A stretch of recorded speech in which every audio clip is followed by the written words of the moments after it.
What is going on, Washington fans? Welcome to the JTFB channel, and we are live to talk about some wide receiver weapons that I think Washington could really be taking a look at in the NFL draft.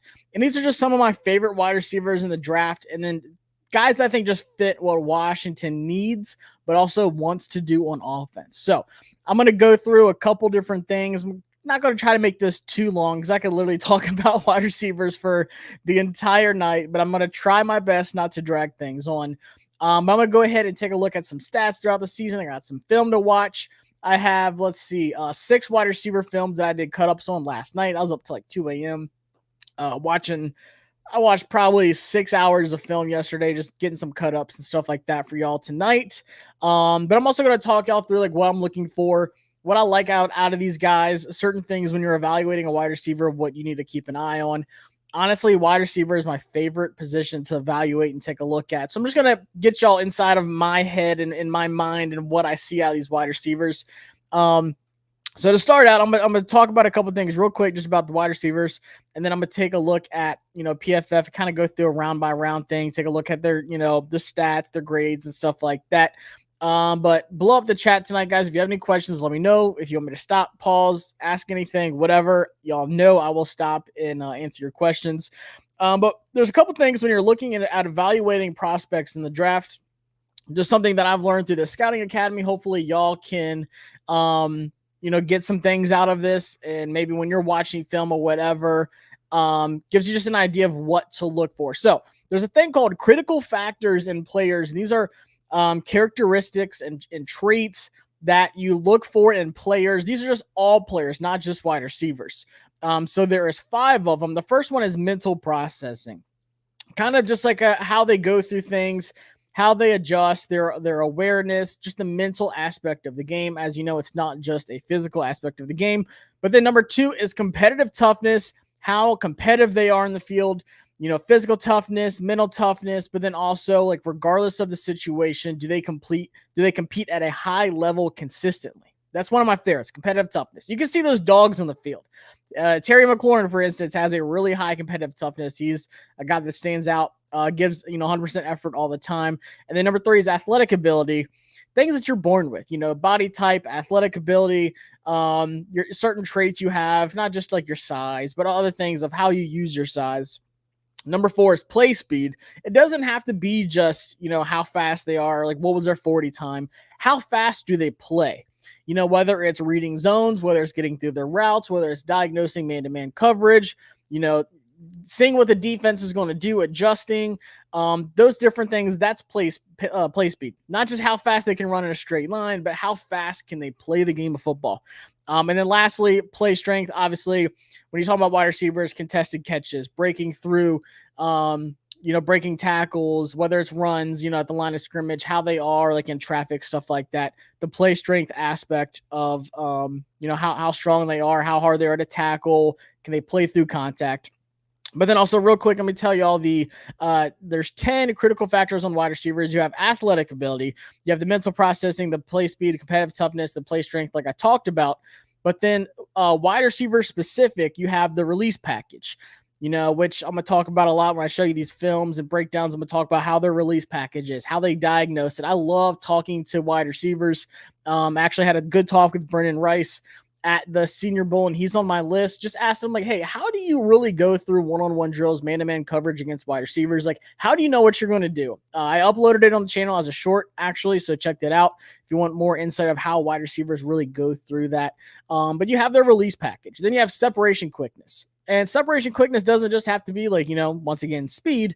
It's how good you are in all 5 phases of your route. You can get separation in your release, your stem, your breaking point, but then also like at the catch, you can get separation, whether you can go up and get the ball, high point and stuff like that. You can get separation at any point of the route. It doesn't have to be just speed and running past a DB. You can be a technician. Like Anquan Bolden, for instance, was not the fastest wide receiver, but he was dominant in so many other aspects. He could get separation. He was physical, but he was just so crisp in his routes. He could get that separation. Then, of course, you have hands. If you can't catch, you can't play wide receiver in the league. I hate to tell you, you got to have good hands. Adjust to ball / body control. Once again, talk about catch radius. your athletic ability to go up and get it. But then one of my favorites as well, the last one, is yards after the catch. What can you do for me once the ball is in your hands? The quarterback got the ball to you. What can you do to separate yourself from other wide receivers in the NFL? So that just gives you a little bit of an insight of, what to look for and what makes wide receivers. And that's one thing is oh, well, why is this guy good? What don't you like about this guy? Like I said, I'm going to talk through the film and show y'all who I like and why and all those good things. But let's go ahead, and I got one question in the chat. John Madarno says, with the new kickoff rule, do you believe this will influence the wide receiver Washington chooses? So I've always kind of thought that I think Washington could double dip at wide receiver. I will say Jahan Dotson was a really good returner at Penn State. It would not surprise me at all if he got more involved, especially with the new kickoff rules. I think a speedy, shifty guy like him out in space. You remember that one catch against the Giants where he's doing spin moves and he broke 3 or 4 tackles? That's what Jahan Dotson's capable of. So it would not surprise me at all if, he was out there. Maybe they think Jamison Crowder can still do it at a high level. He's back for a 1-year deal. But I've always kind of, thought I think they can add a top-tier wide receiver. I'm not talking about Marvin Harrison Jr. or Malik Neighbors, something like that. But I'll talk about my favorite 2 or 3 that I think are going to be really good wide receiver 2s, maybe wide receiver 1 upside. But I think then also in the later rounds or undrafted rounds, they could really get somebody in the return game. One guy I have here would be an excellent pickup. He's kind of getting a lot of steam, and a lot of teams are starting to like him. A lot of people are starting to talk about him more, so that could kind of hurt. I don't see him going past the 5th round now. He was a 7th rounder. Let's see. KB says, yo, JD to DC. They got Casimir Allen. So once again, not sure what they're going to do with him, but he would be great for the new kickoff rules. Would not surprise me at all. So let's take a look at let me go ahead and share my screen and go through some of these wide receivers in the draft. So like I said, I'm really taking a look at wide receivers, and also want to say something. Everyone tells me, Josh, Washington absolutely needs a wide receiver over 6'2". Washington has to have a big guy. And I don't think that's true. One of the best duos in the NFL with Tyreek Hill and Jalen Waddle, they're both 5'10". You don't have to have some big guy who can go up and get it. So, yes, I get it. That would be nice. But at the same time, we're not getting Brian Thomas. As great as it would be, unless we trade up into the 1st, that would be amazing. Brian Thomas is one of those guys that's just built different. He's a giant freak, but then as you saw today and you saw all season long, he's fast for absolutely no reason. He has no business being as fast as he is. There's no reason he should be getting the separation he does. He's like Calvin Johnson. He is a giant freak who was just blessed with speed. He has that play speed. He has everything you look for. But there's not many guys like that. So that's why I'm saying there's different kind of receivers. There's those faster guys that can get that separation in the routes, but there's also some physical guys. I'm going to show you a little bit of everything today. First guy I'm going to show you, he's fast.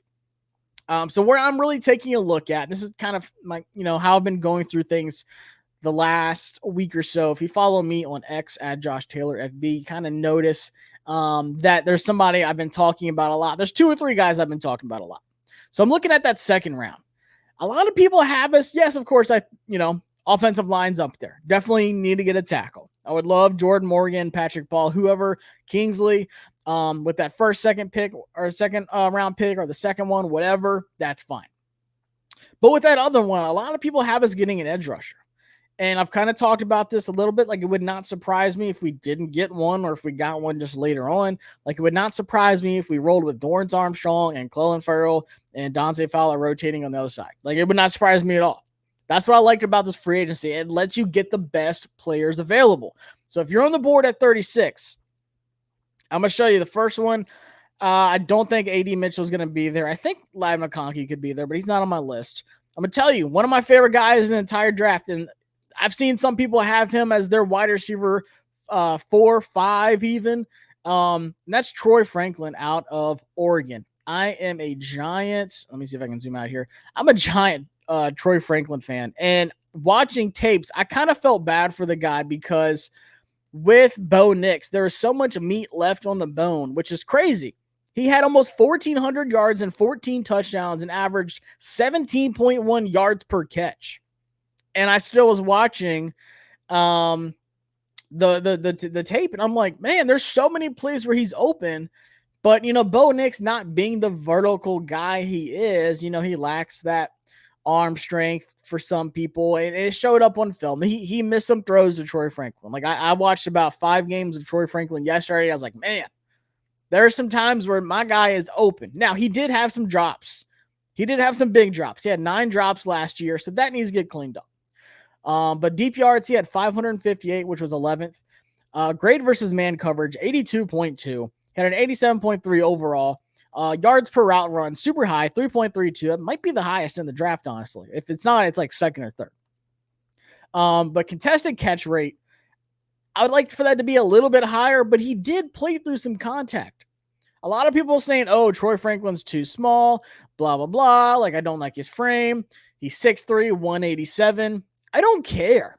I'm telling you guys, when I watched this tape, he was getting hit hard. He was playing through contact. He's only 21 years old. That is music to my ears. When you have a wide receiver coming out early like Jamar Chase did, I think Jamar Chase was like not even 21 yet. He might have still been 20 when he came out. I love Terry McLaurin to death, but that was the one thing of him. Like, when he came out, he was like 24 years old. And in a wide receiver time, 30 is like the end of your life if you're a wide receiver, unless you're Mike Evans and you're still putting up 1,000 yards. So I think we still have 2 like really good years of Terry left. Maybe at the end of his contract, I think he's going to be like 31. It's crazy to think that he's, already that old. But I'm looking at Troy Franklin as a guy that you could get there in the second. If he's there, I think there's a chance. If he's there at 36, you got to draft him. You got to get Troy Franklin. He is a dominant wide receiver 2 today. But I think a year from now, 2 years from now, he could be a really good wide receiver 1. He could be the guy that gets the torch passed to him from Terry and says, like, look, I've been the guy. Let me go ahead and pass the torch to Troy Franklin. Obviously, we still have Jahan Dotson. Love Jahan. Like I said, I'm a big fan of Jahan. I think he has a big year. But I mean, just look at his little bio here. It says Franklin might get lost in the shuffle of a loaded wide receiver class, but he shouldn't. His smoothness comes from his athletic profile and his confidence in knowing how to win at the position. He needs to continue to get stronger, but overall is a competitive player who can be a good wide receiver 2 for a vertical NFL offense. So he's already playing West Coast style. He's already over there in Oregon. He's from California. You think about Cliff Kingsbury's offense of how he wants to stretch the field. Troy Franklin dominates in the short, intermediate, and deep game. Like I said, he needs to clean up a couple of those drops. A couple of them was some like hard ones. Like Bo Nix put it a little too far back behind his shoulder. I would like for that to get cleaned up, but at the same time, I'm not the biggest Bo Nix fan. When you're talking about going deep, Troy Franklin was kind of just working with what he had. Like I said, Bo Nix is not the guy. Like, he doesn't have an arm like, Drake May, Jaden Daniels, anything like that. But I really like Troy Franklin, and I'm going to show y'all some tape here in a second. Let's get to some chats. What do you think we need more, a big body contested catch receiver or shifty yak wide receiver? Honestly, I don't think it matters. So that's one thing I've been telling people, like, it doesn't matter, because I think Terry can be good after the catch. Like, we've seen, Terry on slants getting yards after the catch. We've seen Terry win deep. Same with Jahan. Jahan can win deep. Jahan can kill you in that short to intermediate game.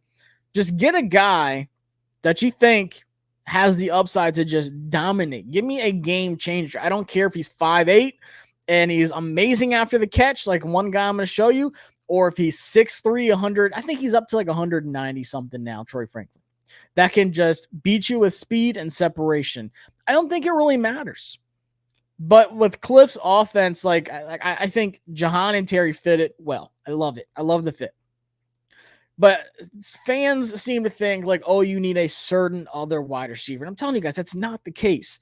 Like I said, Jamar Chase, T. Higgins, they're different wide receivers. But then you have Jalen Waddle, and then you have Tyreek Hill. They're different wide receivers. It doesn't really matter at the end of the day. Just get a guy who can win on one-on-ones and meets all these traits that you're looking for, like I talked about with contested catches, that has the athletic ability, has the hands. If he can win after the catch, great. That's one thing I want to see better from Troy Franklin, is after the catch. And they kind of talked about that with his strength, fighting through contact after the catch, and getting more yards. Thoughts on Johnny Wilson from Florida State? I'm honestly not the biggest Johnny Wilson fan. He has a lot of drops. For a guy his size with the longest wingspan ever recorded, longer than Megatron, there's no reason he should be dropping the things he does. So I'm not the biggest fan. Xavier Legette is definitely on my list. He's definitely one of my guys I got some tapes on. Rio said that Jahan needs to go to the slot. That's it. Yeah, absolutely. Like I have him in the slot, and then I think a guy like Troy Franklin on the other side could be amazing. Dex 1K, Malachi Corley. I love Malachi Corley. That's my guy. Shout out to Malachi. Had some really good talks with him. Once again, not the tallest guy by any means, but they call him the Yak God for a reason. He had the most yards after catch in college football last year. Debo Samuel comp is spot on for him. Absolutely love it. Got some Rondell Moore, got some Curtis Samuel in his game. Love Malachi Corley. So let's get to some film. And like I said, I'm going to kind of just talk y'all through everything, what I see. Let me go ahead and see if we can add this in. All right. So like I said, I got some film, did some cut-ups yesterday. So beginning of the play, obviously you can see the yellow arrow. I don't have the ability to like draw on the screen like all those professionals. I'm still working on all that. But nonetheless, I still got some good things cutting up. So you see Troy Franklin at the bottom there. I'm going to let it run through and then go back to it. This first play here is just showing you once again, I kind of talked about playing through contact, short to intermediate game. People saying like, oh, he can't really take hits, stuff like that. I don't think so. I think Troy Franklin can still, once again, get separation and plays through contact like it's nothing. Let me rewind that. Right here. Does a great job getting separation, little elbow, sharp cuts on a slant route, catches it, takes a hit right away, holds on to it, so he has strong hands. Like I said, at the end of the day, I would love for him to be a little bit more physical to where he's, not falling down when he's hit, play through some contact, but nonetheless, Troy Franklin did take some hits. This play, you see him at the bottom of the screen, one-on-one man coverage here. And the biggest thing I see from this is the release package. Like I said, I'm going to talk about release package. Just a single move outside. He wants to get leverage on that DB. You have man coverage. He knows where he wants to go in his route. So the biggest thing is get that leverage on the DB and then get back on track, get back on your trail for your route. So he does that, gets that outside leverage there. You can see the DB's hips is turned a little bit. That's all he needs. That 1 second move there to get outside, hit the jets, cuts back, separation once again. That's an NFL catch right there. First off, that's a long throw, but the ability to just get that cut, that sharpness of that cut, sends the DB flying. It's all about your head, his shoulders. But then he gets down. He lowers his body weight and cuts back and comes back to it. And the most important thing, in my opinion, I know it's first down, but look at that down marker. The awareness to know like where I need to be. Got 2 feet in, as you can see there on the screen. That's a Sunday catch all day long. It's not the sexiest like deep throw by any means, but it shows me what he can do in that short to intermediate route. Once again, see him line up on the inside here. So he can play outside. He can play inside. Doesn't matter. Troy Franklin just dominates. This is one of my favorite ones. What can you do when things are breaking down? So right here, he has a ton of separation. Bo Nix just throws a Hail Mary to Troy Franklin. And he does everything in his power to come back and get it, catches it, and then gets upfield and just walks in the end zone. Big time play here, helping his quarterback out. I mean, if I'm a quarterback, like I'm taking this all day long. First off, you never throw across your body like that. But when you have a guy like Troy Franklin that can get up the field, break a tackle like that, that's what I wanted to see more often. But he uses his speed more than he does his physical side, which is fine. Like I said, not every wide receiver is going to be, like a thicker built, lower center of gravity physical guy.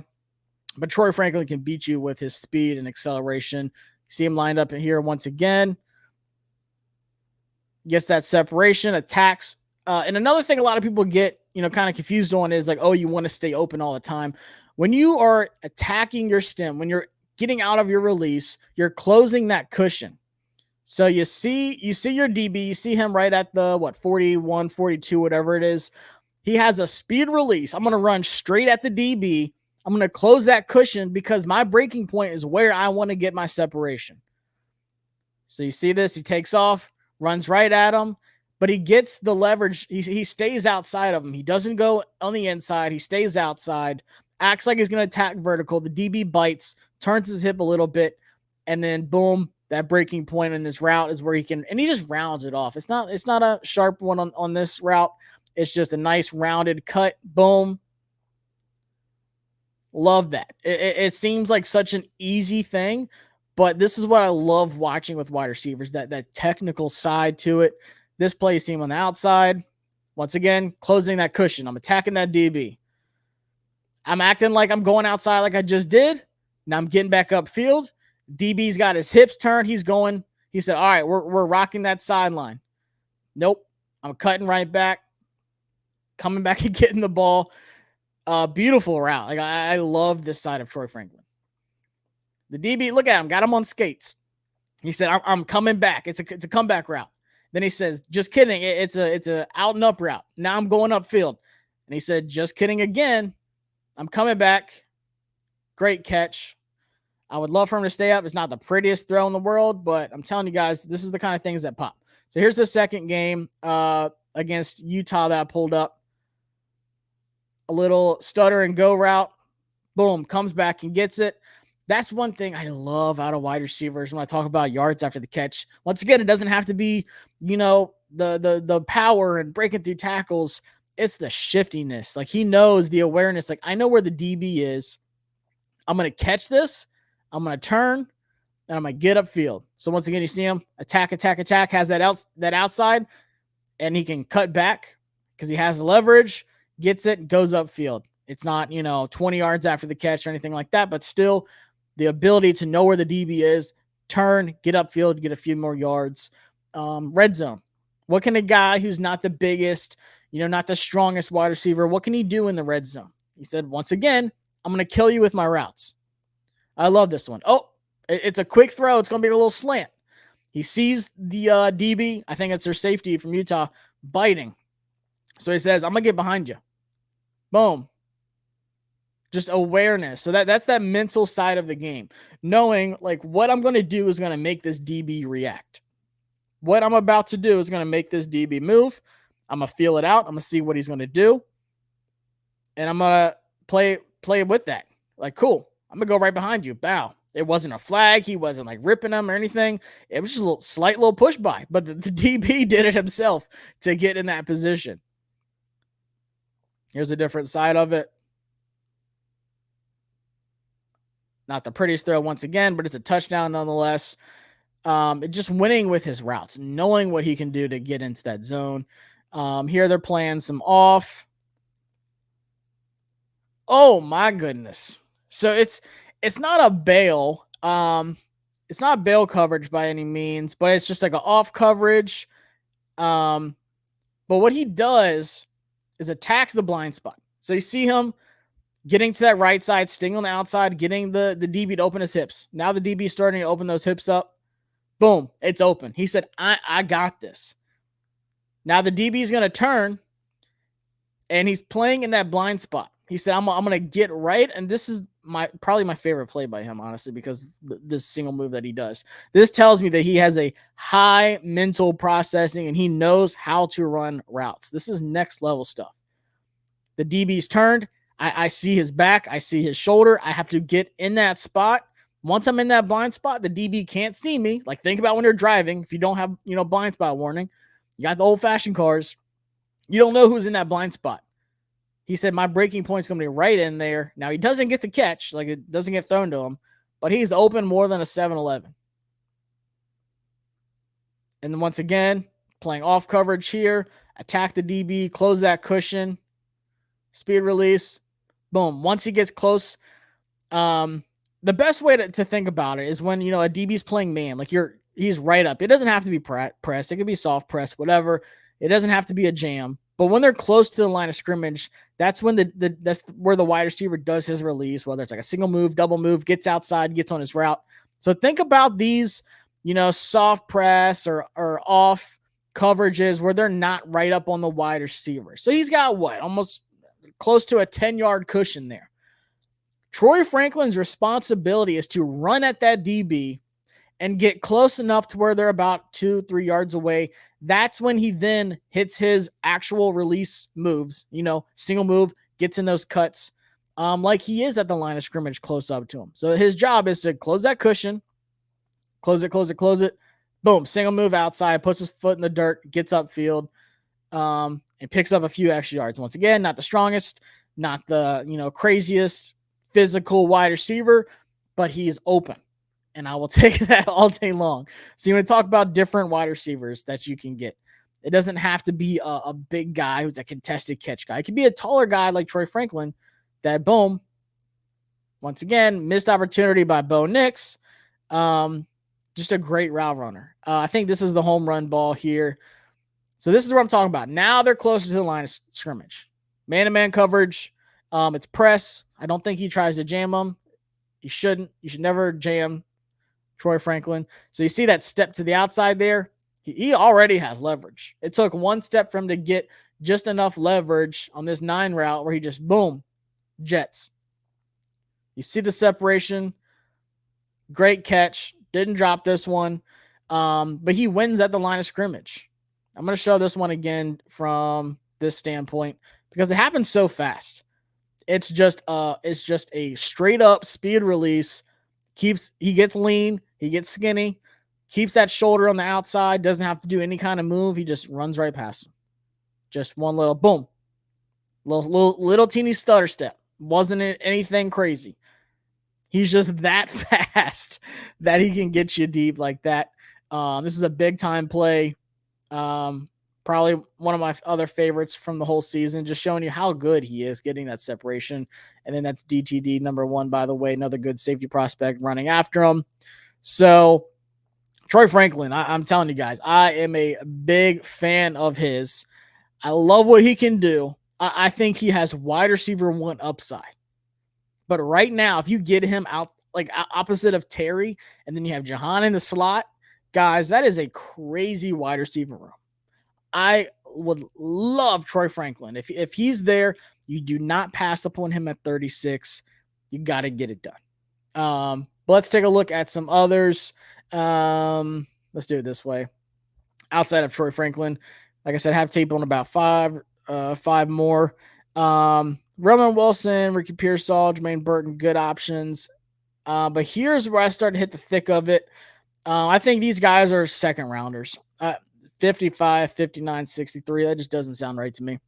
I think these 3 guys here with Keon Coleman out of Florida State, Jaylen Polk, who I've loved all season. I'm a big Jaylen Polk fan. I'm going to show you why. Out of Washington. And then Xavier Legette out of South Carolina, someone that a lot of people like. These are 3 guys I think are also options in the second round. I don't think they get to 52, 55, 59. This is a really good wide receiver class, but these are wide receiver 2s in the league. Absolutely. Do I think Keon Coleman, Jaylen Polk, and Xavier Legette have the upside to be wide receiver 1s? I don't know.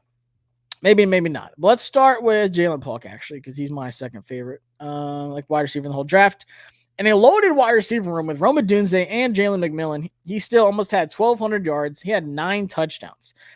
He had 567 deep yards, which is 10th in the nation. Only had 4 drops, which is great. Good against man coverage. Like I said, drop rate only 5.5%. Love it. Contested catch rate high, 54.2. Yards per route run, 2.29. And for a guy of his playing style, that's great. Like, I'm taking that all day long. 6'2", 204. They said Polk, out of Lufkin, Texas. Shout out to Polk. Polk is a limited route runner, but he is also one of the best go up and get it contested catch receivers in this class. And that is really saying something. Definitely is. His knack for making big plays should always get him on an NFL roster in some capacity. I'm telling you guys, I am higher on him than I think anybody else is. So they said Polk has been a productive receiver since high school days, stacking up with Des Bryant and Kiki Kute in his high school, breaking their receiving records here in Texas. I love how reliable he is with his hands, though. I'm telling you guys, I love Polk. Absolutely love Polk. Merle said Javon Baker and Jacob Coing are my guys. I love Jacob. He's another one of those smaller guys, but he's the best separator in the draft. Like I would love a guy like that. People are like, oh, he's like 5'9" or whatever. I don't want him. Like, I don't care. Like I said, one of the guys I'm gonna show you is 5'8", and he was one of the best, at breaking tackles in the country last year. Was the best. And Javon Baker too. He's such an interesting one. I think he's a big play guy down the field. I think he could be, a wide receiver too. I think he's better. Kind of reminds me of like a Gabe Davis, maybe because they both played at UCF. But I think he's a little bit better. I think his route tree is a little bit better. He's, short and intermediate stuff. I think Javon Baker's a little bit better as well. But I do like both those guys. But Jaylen Polk is my guy, and I'm going to tell you why. So Jaylen Polk, welcome to the stage. Boop.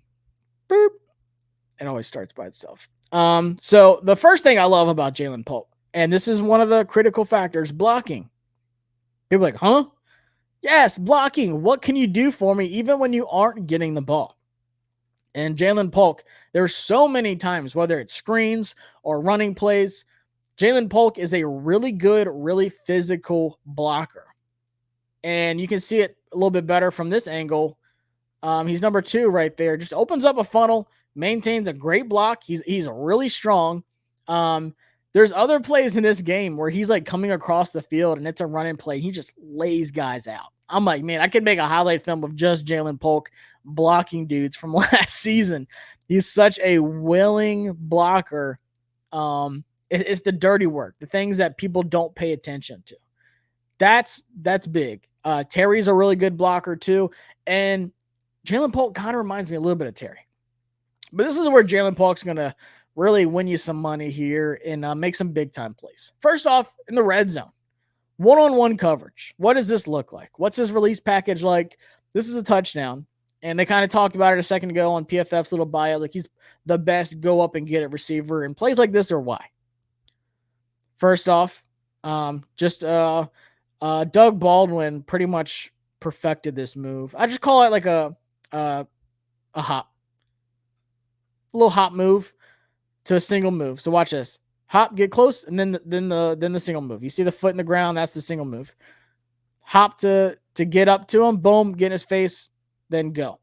He's got the separation. He's got the leverage. That's all it took. Little hop to a single move, and then just throw it where I can go get it. High point, strong hands. While he's falling to the ground, goes up and gets it. The DB's fighting with him the whole time. He said, don't matter. I'm hanging on to it. Ref said, oh, yeah, that's good. All day long. Throw up them hands. That's 6. Then you see him lined up here, a little bunch on the outside there. So it looks like, oh, I'm going to sit here in the zone. So this is part of that mental processing part. Play speed, mental processing. It's a zone coverage. He can kind of tell once the play develops, like, okay, this guy's not going anywhere. Kind of just looks like straight up cover 2. I don't know if this 3 is a safety or a corner. It could be cover 3, but still, he's like, it's zone. I see this little window here where I'm supposed to be. I don't like this. I have 2 guys and there's a ref in my way. I don't like this. So let me make something happen. Boom. I'm going to go outside. I see all this green grass here. Michael Penix sees him a little late. Michael Penix misses this one. That ball should be leaving his hand now. Polk has his hand up. He's like, yo, I got you, son. The safety's being carried by Roma Dunze across that W. Feed me in stride right here. But Penix is a little late. I would love for Penix to set his feet here, set his base, get that thing cocked back and let go around that hash mark there right here. But he just throws it on the run. It's an ugly throw. It kind of drags. It's late. And then a guy comes in. And it is a big-time missed play. But Jaylen Polk, once again, that street ball. What are you doing for me when there's nothing there? That creativity, that mental side of it. Like, okay, I don't like this. I'm gone. I'm going to make something happen. And Penix just bad throw. Picked off. Ugly. Big-time missed play to Jaylen Polk. Now you see him here at the bottom of the screen. One-on-one. I love Jaylen Polk every time. I don't care who you have on him. Doesn't have the sharpest routes. Doesn't have the fastest release package. But what is he going to do for me? Boom. Little single move once again. Might have been a double move. Let's see. Close the gap. Little foot fire. I think it was a single move. Cuts outside. Once again, doesn't have the craziest separation. Doesn't have that Troy Franklin type of separation to him. But watch the late hands. Boom. Last second. You see it. Full speed. Ball's there. Boom. Late hands. And he doesn't drop anything either. That's what I love about him. Now you see him at the bottom of the screen. You might have missed the arrow. Once again, looks like not really doing much. Boom, cut back. Biggest thing about this, look at the down marker. Just enough for the first down. Once again, mental. All right, I see where I need to go. I see how the DB's playing. He's playing off a little bit. I'm going to eat this space up. I'm going to attack inside and come back outside. Boom. 2 feet in, first down, all day long. It doesn't have to be some bomb on every single play. And a little out and up, comes back for it once again. It's just really good plays. Like, this is consistent from Jaylen Polk every single play. This is one of my favorites too, because it's just a crossing route. Just a straight up crossing route. But once again, it's zone. He watches it develop a little bit. Let me go back to the beginning here. He said, I'm going to kind of just play along with this one. Boom, I'm gone. Plays developing. I see my spot. Go up and get it. High point. Great catch. The dude just knows how to play the wide receiver position at a high level. A little flea flicker. Boom. Great hands. I love that. And it's not an easy catch either. The way he's turning, the way he is, running as fast as he was at the second part of that play there. That's incredible stuff. Nice him at the top of the screen. Gets inside. They play a lot of zone coverage, by the way. A lot. And he's like, that's fine with me. Another crossing route across. First of all, I didn't think he caught this thing. But he somehow did. Crossing route, across the middle. You see this a ton with him. Boom, late hands once again. Drops it right in the bucket. Now, that's a great throw by Penix. Like, this is the good Penix.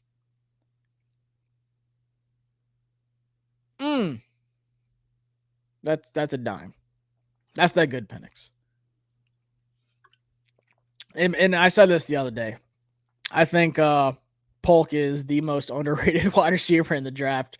Domo D-Man says Polk is so underrated. Incredibly underrated. I'm telling you, if it was any other draft and he was in any team that didn't have Roman Dunze on it, people would be like, yo, Jaylen Polk is so good.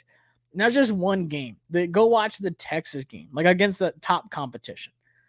He had a great deep touchdown in that game. Polk is one of my favorite wide receivers. Like, I see a little bit of Terry in him. But I think Jaylen Polk is just going to be one of those guys I look back on and was like, yep, I knew I liked this guy for a reason. I'm a big-time Jaylen Polk fan. But then also, like I said, we have Keon Coleman. I got some Keon Coleman tape as well. Got to show Keon. Because Keon's one of those guys that's just a physical specimen. But there was some plays where it's like, oh, it's kind of frustrating. He had 658 yards. He had 11 touchdowns. 3 of them were against LSU to start the season. Everyone was like, holy smokes. Now, he only had 2 drops. Great. Big time. That's great. 3.8% drop rate. Phenomenal. But there were some games where he just kind of disappeared. Like, what's going on? Like, Keon Coleman has like 20 yards, 30 yards. Like, what's going on? Contested catch rate for a guy of his playing style, it's a little bit, this surprised me. I thought it'd be much better, but it wasn't. Deep catches, I think he can be a little bit better in the deep game.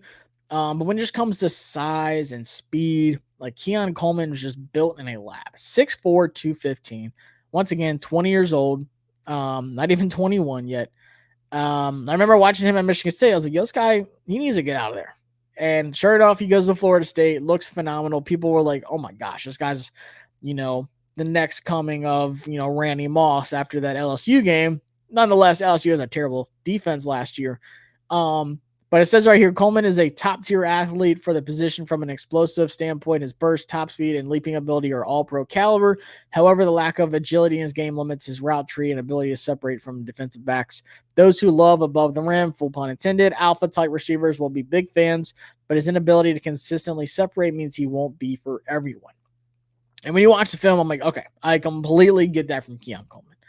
But at the same time, you see on tape where he still gets separation. Like I said, it's just a different kind of separation from what other people are kind of used to, which is fine. You don't, like I said, you can like whatever kind of wide receiver you like. Terry was never the fastest. Like, I know he ran a great he had like a 4.3 something, didn't he? Or a low 4.40, which is great. But when you talk about like separation and routes, like he wasn't like a Troy Franklin, nothing like that. Or like Xavier Worthy. Like, he's fast, but it wasn't like that, thinner body style, getting that quick separation. Like I said, like Xavier Worthy kind of guy. Terry was just really good at a lot of things, and he put it all together and used it to his advantage. Like, he is fast. He does have good acceleration. He's great at contested catching. He's great after the catch. He can go up and get it. Like, that's what I love about Terry. So, like, you can have a speed receiver. You can have a, possession receiver, whatever you want. But Keon Coleman, I think people underrate how much he does get separation. And I'm going to show y'all. Let's see. Let's get back to some tape here. Which one is this one? I can't remember. Who is that? This is Brennan Rice. I got Brennan Rice coming up.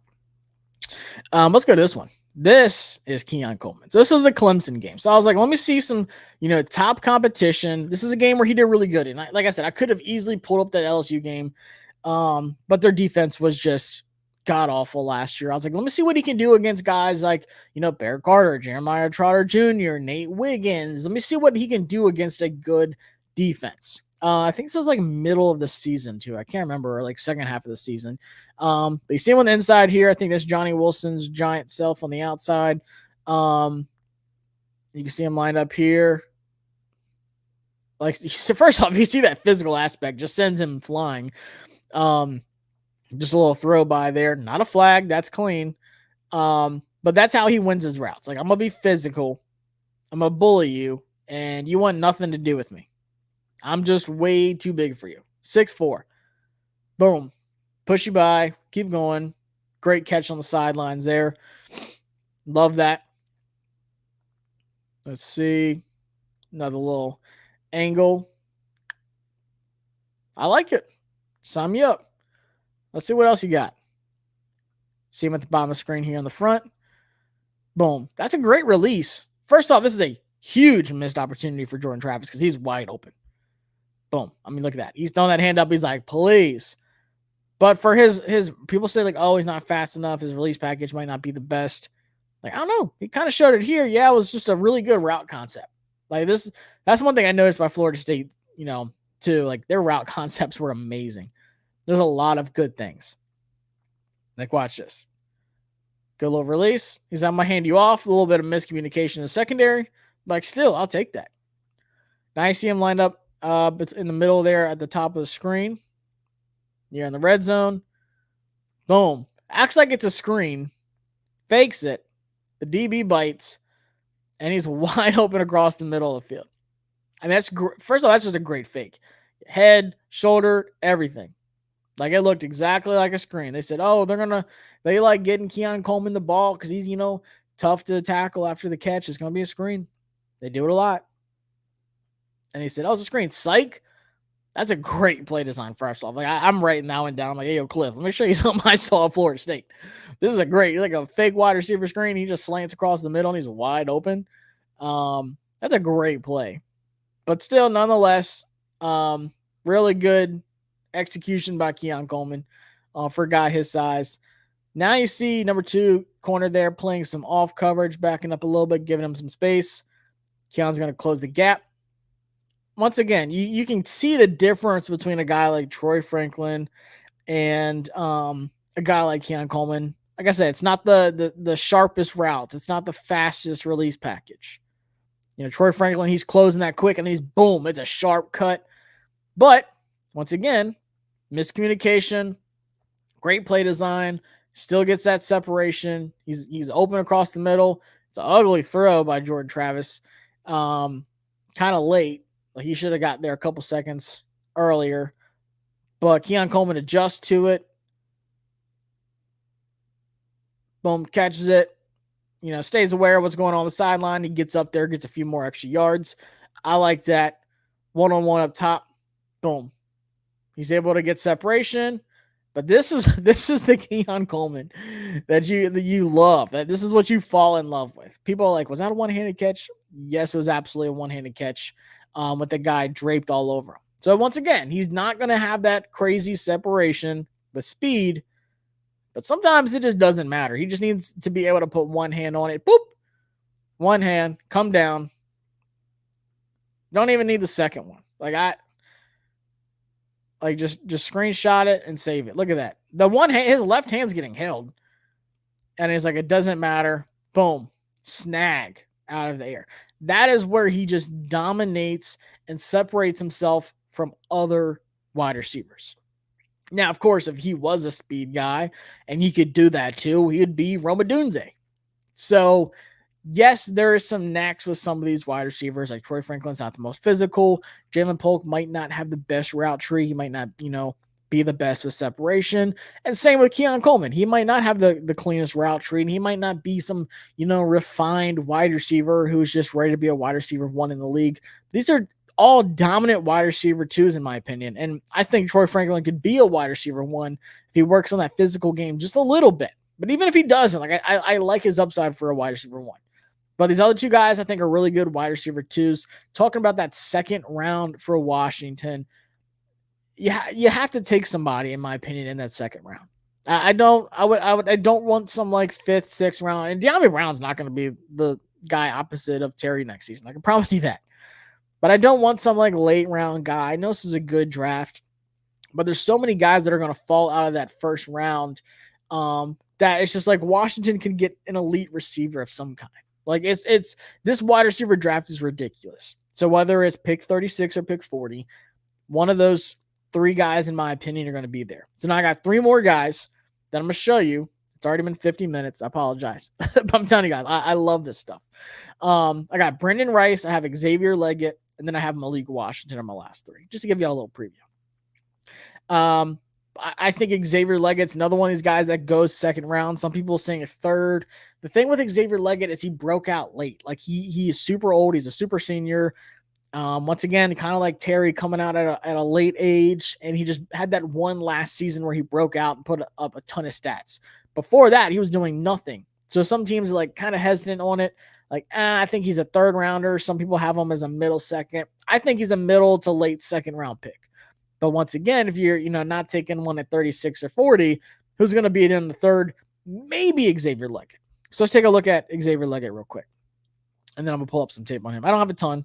I have the big games of Legette. I had Florida, Georgia, and I forgot another one. But I do like Legette. He's a little bit shorter than what I thought. I remember seeing him at the Senior Bowl, and they listed him at 6'1" or something. I'm like, dang, he plays like he's 6'3", 6'4". It's crazy that he's only 6'1" or whatever. Let's see what PFF has him listed as. They have him listed as 6'3". He's not 6'3", I can promise you that. When they measured him at the combine, it was 6'1" or something. But they have him at 227. He's a thick boy. He's got that country accent. He's from South Carolina like me. Shout out to Mullins. I was born in Greenville. Legette does not have ample experience as a focal point of a passing attack, but in 2023, he showed that he's capable of that. He's not as polished as a route runner release artist as he needs to be to achieve his potential at the next NFL or at the NFL level, but teams take a chance on players of his build. And like I said, he's not 6'3", but he plays like he is, so I'm not mad about it. Only 2 drops last year. These numbers are bonkers, by the way. 2.7% drop rate, phenomenal. Great contested catch rate. Grade versus man coverage, 85.6, off the charts. Yards per route run for a guy of his style, 3.15, great. Had 71 catches for 1,255 yards and 7 touchdowns. I'll take it. 554 deep yards. Big time player. And like I said, contested catches, he had 10. Let's see. Merle said, put some respect on Jordan Travis' name. I don't know. This might be a hot take, but when I was watching their tapes, I'm like, bro, he had Keon Coleman and Johnny Wilson, and he had Jaheim Bell at tight end. I'm like, I still wasn't that impressed with him, to be honest with you. Like, Florida State fans already hate me because I'm an Alabama fan, but like, I was not that impressed with Jordan Travis. Straight up, I was expecting more. Like, he made some big throws, but like, he was not on the caliber of like Drake May, Jaden Daniels. I wouldn't even say like Michael Penix. I think Jordan Travis, if he wouldn't have gotten hurt, I'd have Jordan Travis like a third, fourth round pick. That might be a hot take. Legette is a wild card. For me, he scares me. LOL. Legette similar to DK Metcalf. He is, except DK is taller. And it might be the 17. I've already said this once tonight, but like Legette reminds me of Terry too. Like, I don't know, like just the way they play kind of reminds me of like Curtis Samuel too. I'll show you a couple instances when they like how they used him in the running game and stuff like that. Abel says, you think Washington could pull a trigger on XL or Brian Thomas in the second round? In my opinion, there's no way Brian Thomas makes it past 20. Like, you would have to trade him into the first round to get him. Xavier Legette, I think, is definitely an option in the second. Like I said, I have him as a middle second round pick. Could they take him at 40? Sure. Not ruling it out. Obviously, perfect scenario would he be then the third. I think Malachi Corley is right there with Xavier Legette, middle second rounder, late second rounder. Once again, I would not be mad. A lot of people have Xavier Legette and Malachi Corley both as late first round picks. So, like, once again, I'm not mad if we take a dominant wide receiver at 40 or 36. If they take Troy Franklin at 36, people are like, oh my God, we need a tackle. What are they doing? I'm like, yo, we just got Troy Franklin at 36 and Jordan Morgan or Patrick Paul or Kingsley at tackle at 40. I would be ecstatic. Get Drake May or Jaden Daniels or JJ McCarthy or whoever, Mark Sanchez. I don't care who's quarterback next season. Get them some weapons, whether it's on the line or if it's guys on the outside. I would love that. Wonder if AD Mitchell can fall to our second. Absolutely not. That dude is a beast. His RAS, his relative athletic score, looks amazing. His tape is great. The offseason that AD Mitchell has had, there's no way he makes it out of the first round. Jeffrey Thomas has been a Penn State fan for 58 years, and I have watched every single play. Jahan Dotson, he's going to have a breakout season. Thank you, Jeffrey. I love you. I'm a giant Jahan fan. You can see my Penn State helmet over there signed by Jahan. Not a lot of people know, but I covered them for 2 years. And I was there for not last year, but the year before that and the year before that. And so I was there for Jahan Dotson. Loved watching him. Big time fan. I think he's going to absolutely feast next season. I love it. But Xavier Legette, in my opinion, like I said, last year he had 1,255 yards. The year before that, he had 167.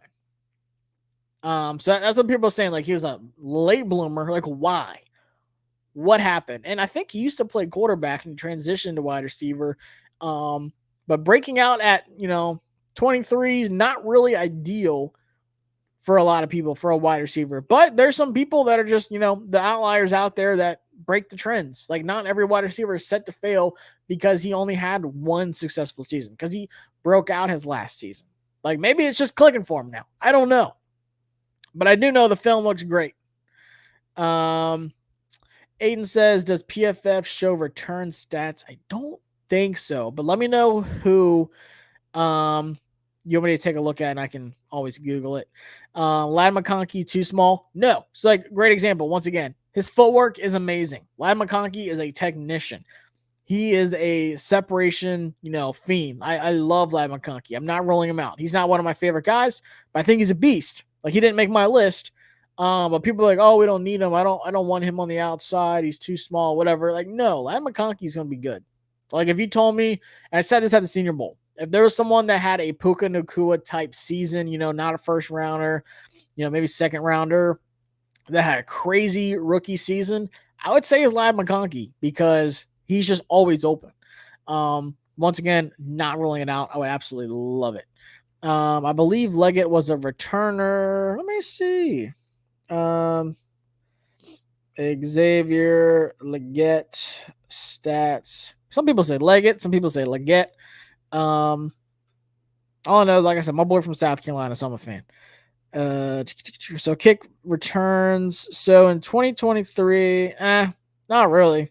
I mean, he had a couple. He's not like a crazy. Well, I don't know. So in 2022, he had 15 returns for 441 yards and 1 touchdown. He didn't do any kind of punt returns, but then in 2023, last year, he had 10 kickoff returns for 213 yards, no touchdowns, 21 average. Not crazy. But he did returns. Like, you're not wrong. Not at all. So don't feel bad. You were not wrong. He did some returns. Like, it wasn't crazy numbers. Someone I really like in the late rounds for a returner too is Anthony Gould, Oregon State. Remember the name. Good returner. Like I said, I think we double dip at wide receiver. It would not hurt my feelings at all. But let's get to some Xavier Legette film. And then, like I said, Brennan Rice is another guy. And then Malik Washington. We're going to round it out. I thought this was going to be an hour long, but it's not even going to be close. But appreciate y'all for hanging out. So let's see. Let's bring up some Xavier Legette. So like I said, I have his Florida game where he just absolutely dominated. A lot of missed opportunities with him too. Like, I think he could have had a lot more, stats than he finished with in the season. You see him lined up top there. I think this is the reverse. Yeah. So he goes in motion. So like I said, I see some Debo in him. I see some Curtis Samuel in him. Just how they used him in the run game. Wasn't the craziest play, but just a physical guy breaking tackles. I mean, it's a gain of 12 on a reverse. I mean, he's a thick built dude. Look at him. I'm not tackling him, especially with the new rules. Xavier Legette, I ain't touching him. You see him at the bottom there. Line up on the outside. Boom. Cuts on the inside. Crossing. Ooh. That little hezzy. Faked him out with his shoulders, head. Boom. Shake. Cross the middle. Catch. Get upfield.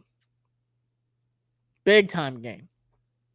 That's what I like out of Xavier Legette. My favorite play you'll see coming up soon. Boom. You just see that cut at the bottom of the screen. Does a great job. Get upfield. I think he stayed in bounds. I don't know. But still, his ability to just catch that thing and keep trucking for a guy that's not the fastest. That was a great play. You see him line up at the top of at the 20 there. They're playing some off coverage. He cuts across here. He sees his man. I mean, you just see how he diagnoses it. He says, all right, it's man coverage. Sure. Cut across the middle here. Didn't get the ball, but he's open the entire route. There's so many plays, like I said, where he's like open, and I'm like, man, Spencer, I get it. You had some good weapons, but Xavier Legette's different. And they did a lot of pre-snap motion with him as well. A lot of pre-snap motion. Not even just in the run game. You see him go in motion here. Boom. Up.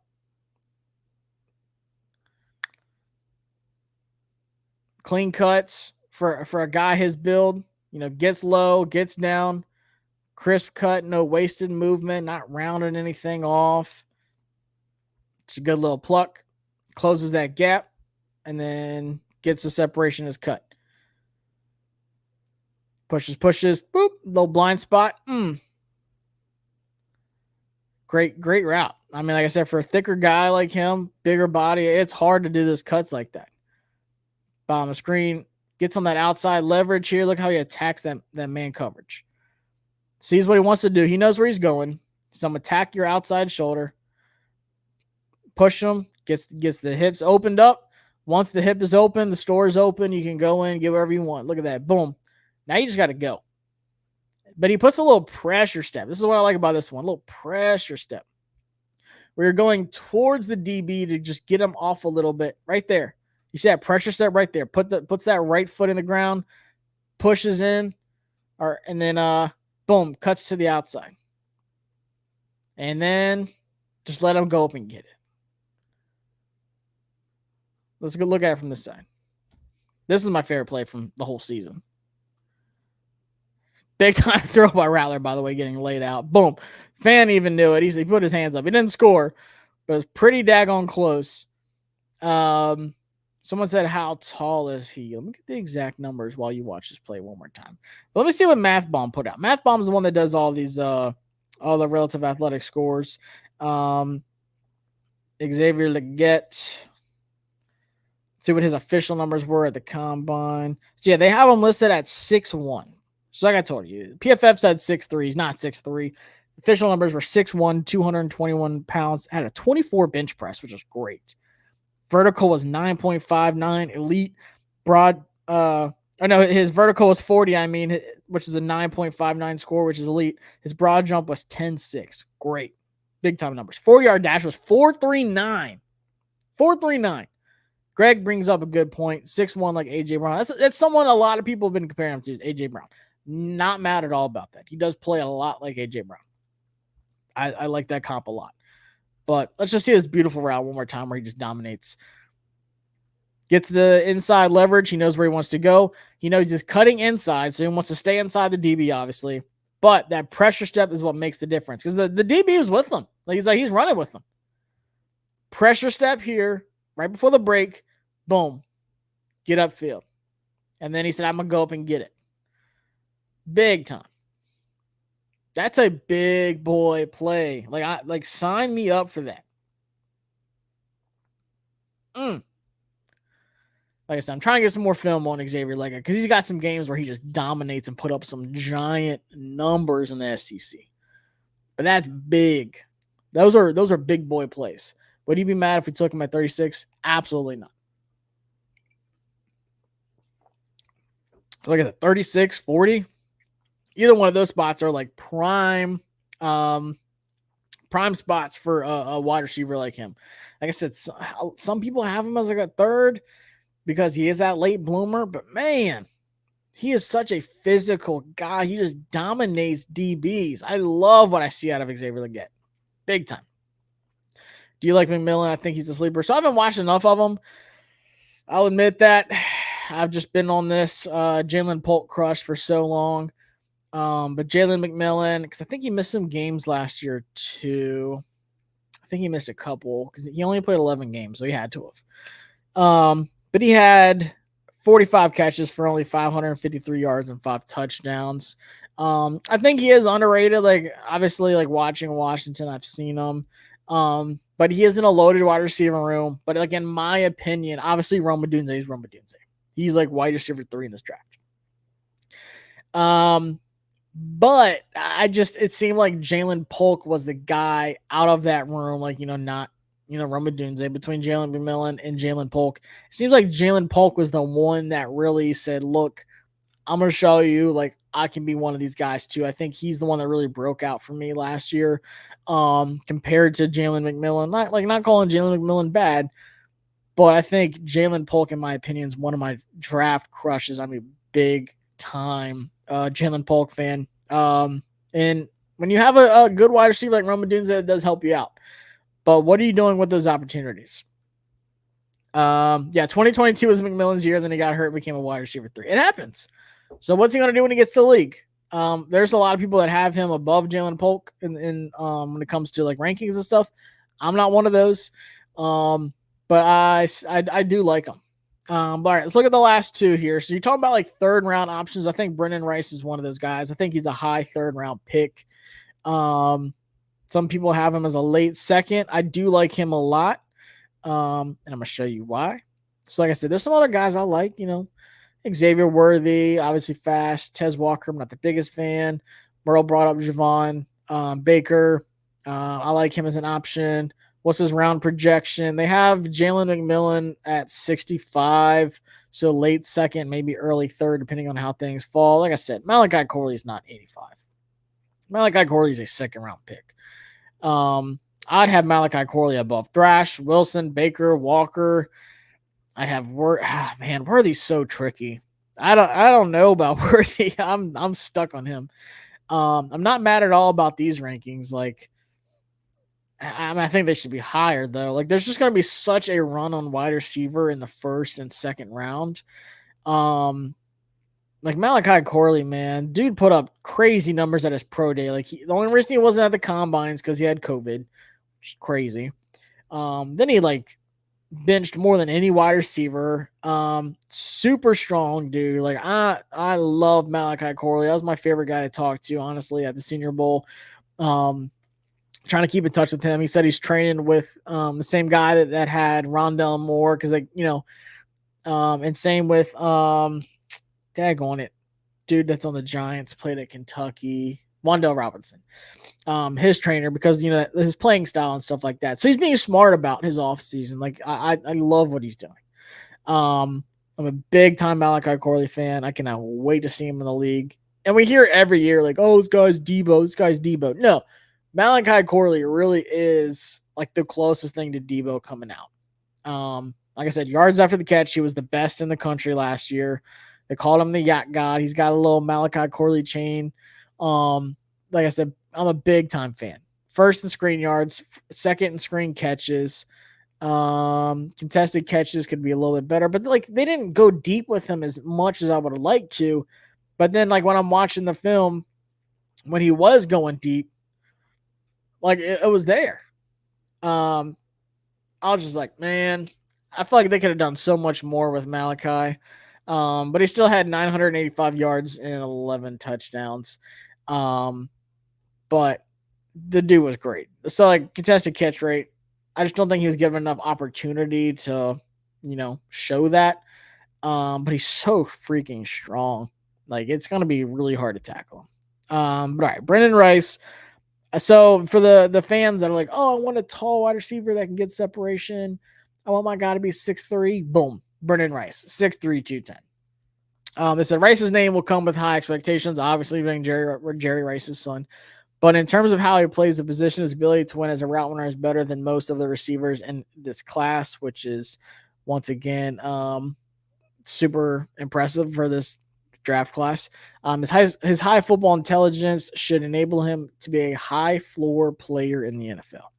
And what I like about him is, and it says it here, he's a smooth route runner who can gain separation at all three levels in the field. He isn't the most dynamic athlete, so the NFL combine testing will be big for his draft stock. And it wasn't like crazy testing numbers. It was like middle of the pack.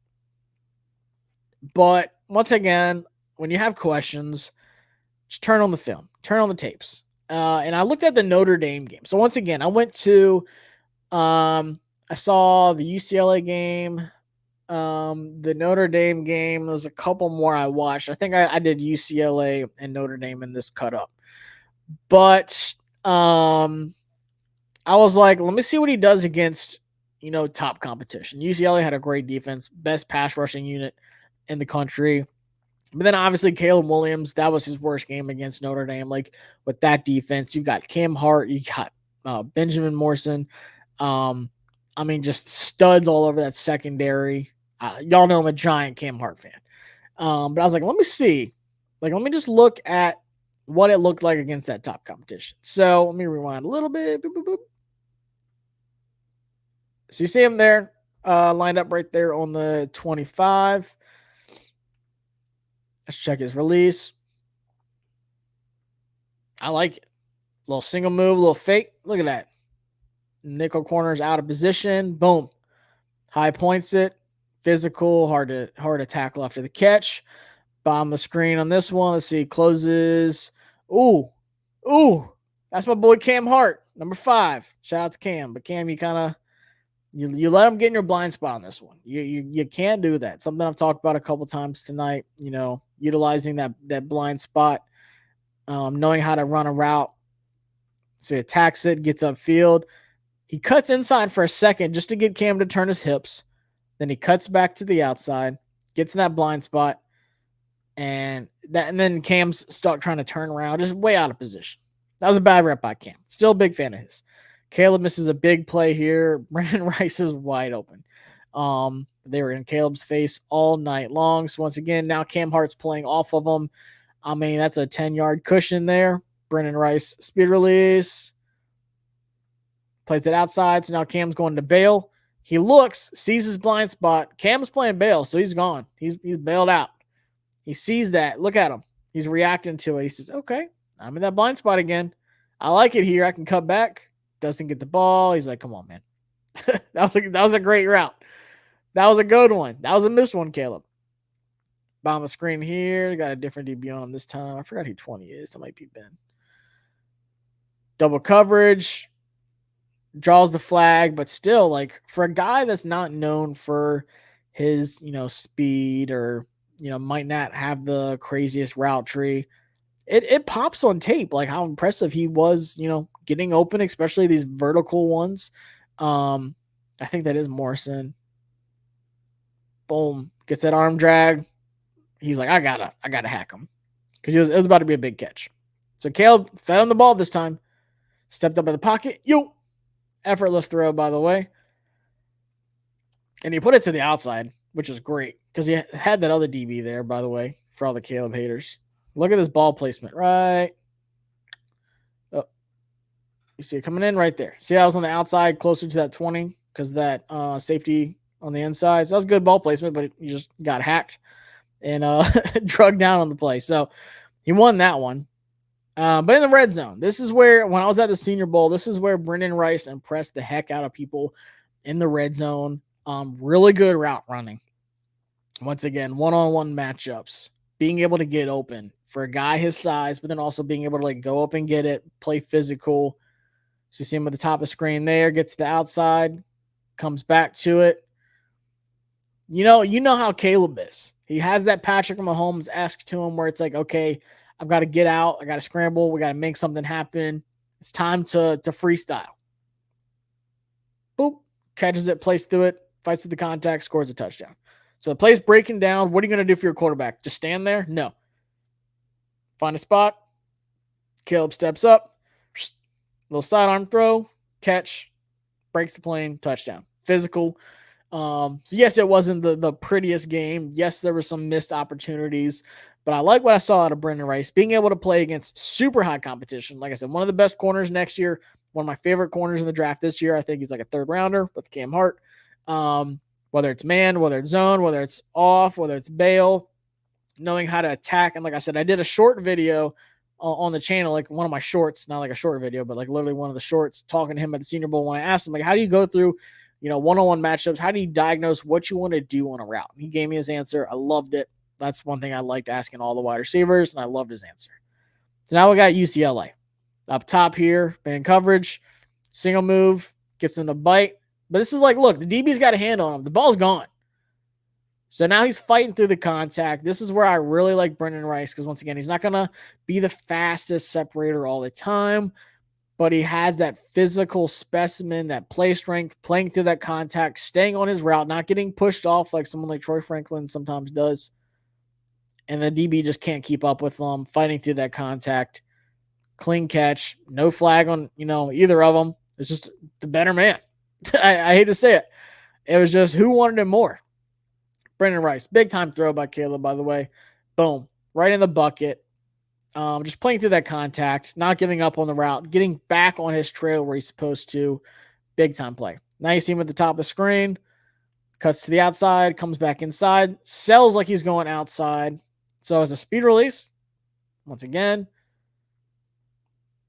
fakes to the outside like he's going to go like an out and up route. Says boom, cutting outside, boom, cuts back inside real quick. It's a zone, so he knows that. He knows where he needs to sit in the zone. Like that. Outside, attack, cut. Good routes. They're playing off on him. He's like, cool, I'll take that all day long. But so far, I like what I see out of his routes. Little out and up route here. Comes back, catches it, helps out his quarterback. Playing through contact once again. Comes back, boom.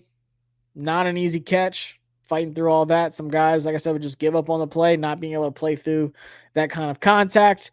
I was impressed by Brennan Rice. Like I said, just kind of reading things about him before the Senior Bowl, kind of like seeing like what people were thinking about him. But he plays physical. He has great routes for his size. Like I wasn't expecting his routes to be as good, but you can just tell. Obviously, your dad's Jerry Rice. You better have some good routes. And he hangs out with T.O. and stuff. Like he should have good routes.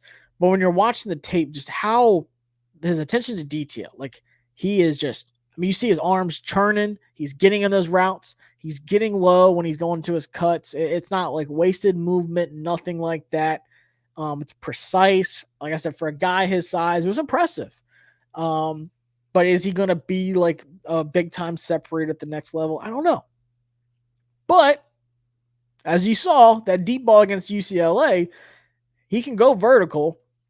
It's just going to be a different kind of vertical. It's going to be that physical style of like, hey, let's see if you can keep up with this route. Like, we're going to be bumping and grinding along the way, and good luck trying to defend me along the way. So I like what I saw out of Brennan Rice. I became a fan of his at the Senior Bowl. Didn't really know much about him until I started, watching his stuff, just prepping for the Senior Bowl, like just seeing what I was going to get. Obviously watching Caleb, like hoping Caleb was going to come to Washington. I was like, man, this Brennan Rice guy is pretty good. Taj Washington was like the smaller, shiftier guy, and then Brennan Rice was the taller, more physical guy. I was like, I like this guy. And then at the Senior Bowl, I mean, he was just winning reps against everybody. Like I said, especially in the red zone, it's just the slants, corner fades, anything like that where he could, be physical and go get it. I love what I saw out of Brennan Rice. So him in the third round, I could see him going late second. Like it's just what kind of wide receiver do you want? Like, and every team's going to want something different. I could see a team taking him, above some of these other guys. Like Jamari Thrash or someone like that. If they're like, hey, we want this kind of wide receiver. And I get it. So like I said, with fans saying like, oh, I want a bigger physical wide receiver opposite of Terry for Washington. That's what we have to have. I would like that, but I don't think it's a have to. I think it's more of this is what's kind of missing. Like we have Jahan, we have Terry. Now let's go get someone that's a little bit different, but it doesn't have to be like that. It doesn't have to be that way. D Nice says we might use second round picks to move back up into the first round. I would love that. Like I said, even if it is for a wide receiver, I would love to get like Olu Fashanu. That's something I've been talking about. If he's there at like, 13, 14, 15 range, somewhere around there, with one of the teams that missed out on a quarterback, it's a prime spot. Call the Raiders, like, yo, we want your pick. If he falls. But let's take a look. I got one more guy. And this guy, like I said, he's been getting talked about a lot recently. It's because people said, hey, this guy is actually really good when we put on the tape. And, someone that lived in Charlottesville for a few years, being a Virginia native, raised in Fredericksburg, grew up in Louisa, and then, like I said, living and working in Charlottesville for a few years. Malik Washington is a beast. And if you're one of those people that are like, Josh, we have to have a tall wide receiver, you might want to hop off because this guy's 5'8" and 194. But it says Washington is a tough assessment or a tough assignment in the slot due to how fast he accelerates and his ability to create separation with quick changes of direction. He is a slot-only type of receiver due to his lack of size and strength, but he is tough to cover. And I don't think they could emphasize like how hard he is to cover, but then also how hard he is to tackle once he gets the ball. Malik Washington put up insane numbers with not the best quarterback play throughout the season. So he had the most missed tackles forced in all of college football with 35. He had 111 catches for 1,384 yards and 9 touchdowns. It doesn't matter if it was man, zone, 2.6% drop rate, crazy. Yards per route run, 3.15, crazy. Contested catch rate for a guy his size, 64.7. Malik Washington is a tank. I just want to call him like Mighty Mouse. Like Demetrius Johnson back in the day. Just a short, like stocky, muscly guy, but he is so freaking good. I remember when he was like a late / undrafted like wide receiver. Now they have him ranked as 125. I could see him going in the 4th round. But I'm a big time Malik Washington fan, and I'm just going to show you one of the games, and it was against NC State, which had a great defense, by the way. But he made some big time plays. He scored the touchdown at the very end of the game, like the second to last play, to tie it up too. So like big stages, Malik Washington balled out. So let's take a look at some Malik tape here. They played him outside as well. So you see him there. He's lined up at the bottom of the screen here. Excuse my allergies, by the way. It's killing me here in Texas. Boom. Just a little out route. Boom. This is where you see him missing, making guys fly out, breaking some tackles. Let's take a look from another view. And I will say he embarrassed Peyton Wilson on one play. I'll have to show you. I love Peyton Wilson, but there was a play where he made him miss bad. Peyton Wilson's a strong dude too. So if you're breaking tackles from Peyton Wilson, you got my attention. All right, hold on. I wasn't paying attention. I was too busy thinking about the play coming up. All right, let's take a look at Malik. Lined up in the slot here. This is where he's projected at the NFL. Let's see how he attacks his route. Boom. Quick, precise. Nah, he's not done. Out, up. Crazy separation. That's easy. That is a mismatch all day long. Zero, I was like, hey, yo, I was not expecting that. Not expecting that. Plays it like he's going to go out, and then he just shoots back up. Boop. Good yards after the catch. Line up in the slot here. Attacks the linebacker. Kind of congested. He says, I know exactly where I'm headed.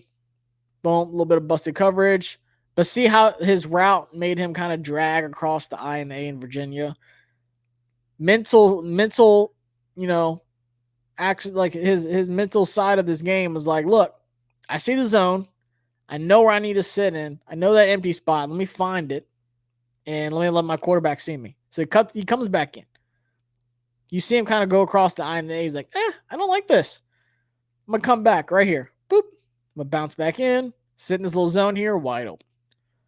So if he just stays with his normal route, he's going all the way to the end zone here. He says, look, I like this zone. I see the empty spots. I'm going to sit in it. Some mental processing. Check mark. He has that side of it. Third down. What are you going to do for me, Malik? Boom. Separation. Get that first down. Might not be a crazy big play to a lot of people, but 3rd and 3, 3rd and 4, I can count on you to give me first downs. He knows where the sticks are. He finds it, gets the 2-3 extra yards after the catch, goes to the sideline, cuts back up. Screenplays, give him the ball. This is where he makes Peyton Wilson look ridiculous. Catches it, gets upfield. Here comes Peyton. Boom! Breaks right through Peyton Wilson's arms. Big time. I mean, he's like twice his size. After the catch, look at Malik go. I love Malik Washington. Like, this gets me so hyped watching a guy like this. This reminds me of like Malachi Corley a little bit. It reminds me of like Mitch Tinsley when he was coming out. This is things that they did at Western Kentucky. Screens could just be big time plays all the time from Malik Washington. And he knows it. Lined up in the slot here. Got some cushion, closes it, gets upfield. Something I showed with Troy Franklin, being able to get it and just kind of sweep out and get upfield, pick up some extra yards, close that gap, get the blind spot, boom, gone. Something I've seen out of a lot of wide receivers here. Obviously, not the prettiest throw, missed opportunity. But I kind of talked about that blind spot a couple times on some plays tonight. He's closing the gap. Watch how he goes outside, gets outside, gets in that blind spot to where the DB can't see where he's headed. He says, all right, now I'm in that blind spot. Now it's time for me to hit the breaking point in the route. Boom. Cuts up. Ball should have been out. Like, he should be catching it right now. And I feel like he would have scored. Super late throw. Out of position. Like, it was bad. There was I've been saying this a couple times tonight too. There was some meat left on the bone with Malik, which is crazy. He had a great year. Like I said, quarterback situation at UVA was not the prettiest. But it gave the DB a chance to catch back up to him. But just that route, man, that's one of my favorite ones of the whole night. Closing that gap. I mean, that's like a 10-yard cushion. Closing it, how he attacks the outside shoulder. He knows he wants to go inside. But then as the play develops, this happens so fast. The play's developing, attacking the outside shoulder.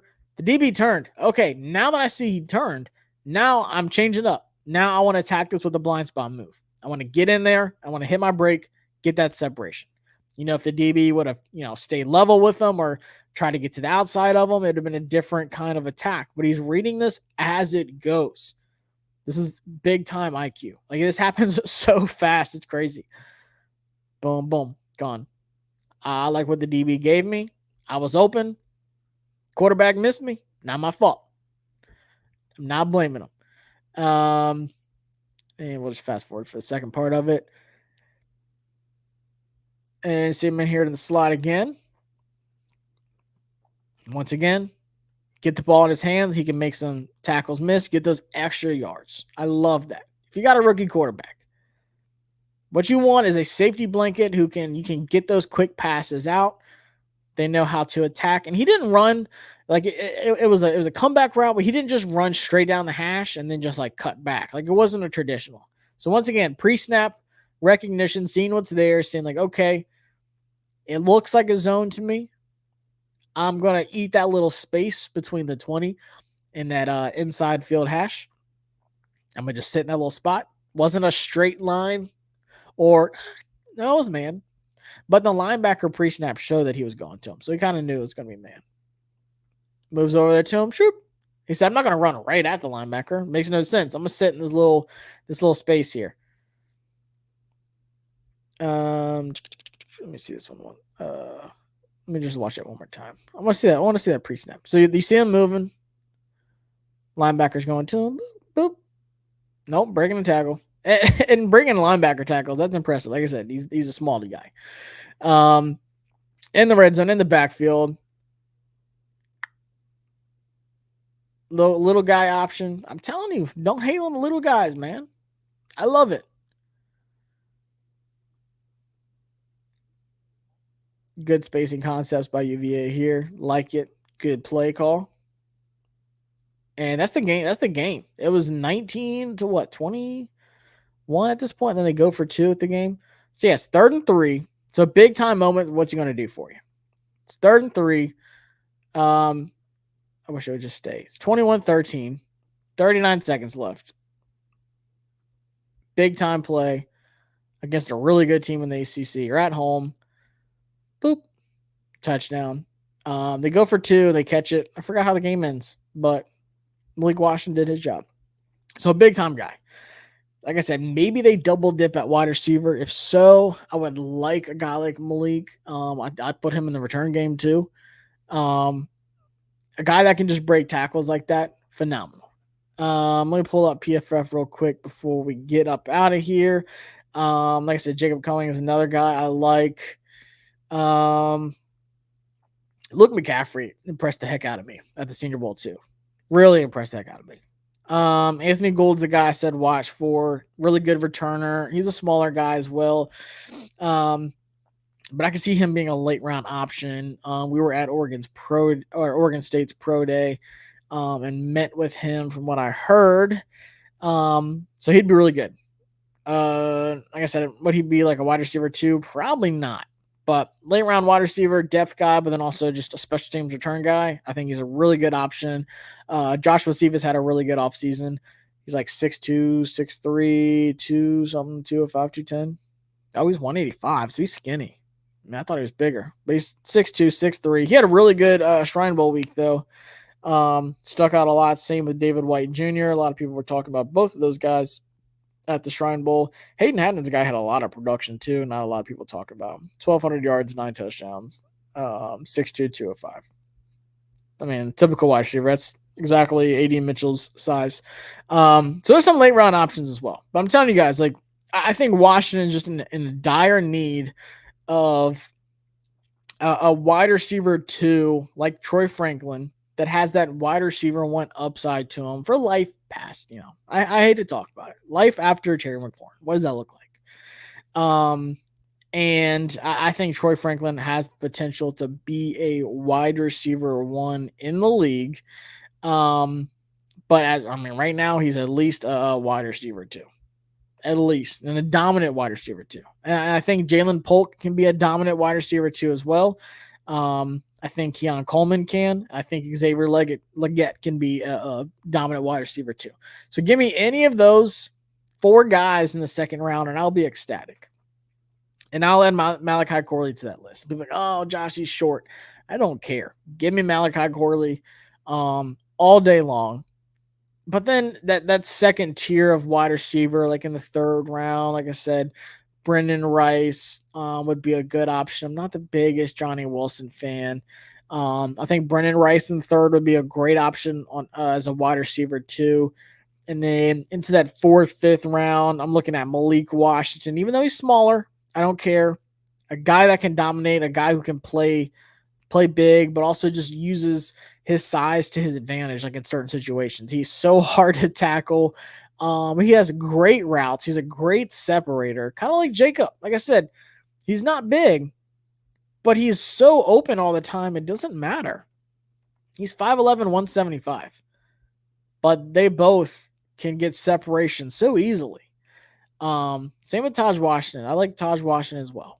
Luke McCaffrey late, I'd like that as well. And then Anthony Gold's my guys. So I appreciate y'all tuning in. Hopefully y'all got something out of this. I know I ramble a lot. I just love watching the plays, breaking them down, showing y'all like what I see and what I look for in these wide receivers and why I like them.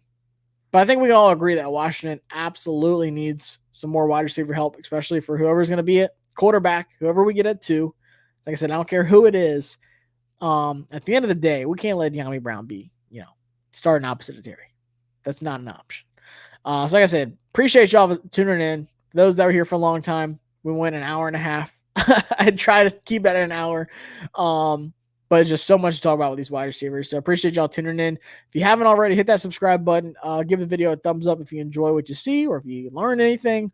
Then also drop in the comments your favorite wide receivers in the draft, even if it's not just a Washington fit, just guys that you like watching, some underrated guys, or maybe it's just someone that not getting talked about enough, like Jaylen Polk. Jaylen Polk needs more recognition. He is so freaking good.